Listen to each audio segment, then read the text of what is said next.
If you had a global stage to offer advice about relationships, what would you say?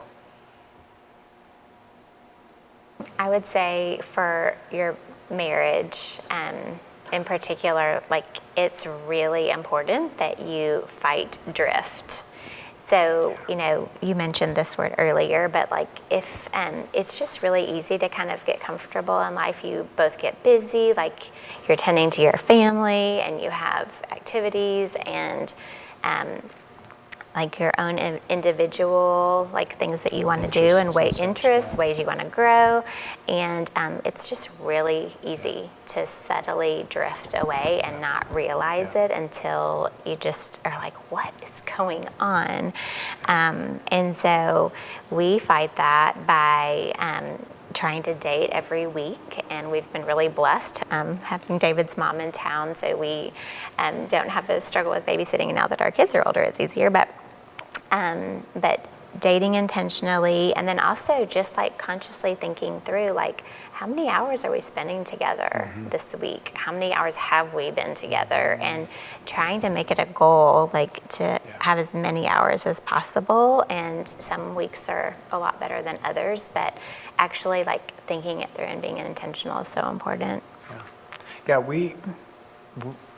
When we reflect on our marriage, we would say the hardest part of our marriage, even with what happened in year 3, even all the hard things outside of us, the hardest part of our marriage where we have had to work the most is preventing drift.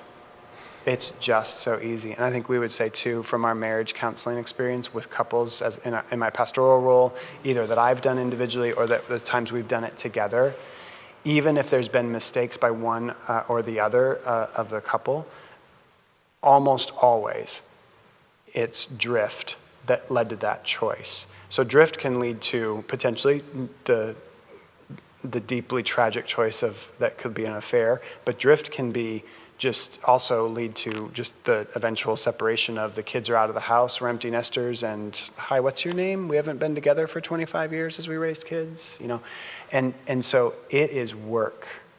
And when we do premarital, we talk about this a lot. The couples saying, this is work, and you will have to work to keep yourselves from drifting, because you're naturally going to do it. And you're going to have to recognize that. And so what work will you put in? And again, that, like, even the Enneagram here has been this awakening to 20 years in, there's so much I still don't know about her. And there's so much she still doesn't know about me.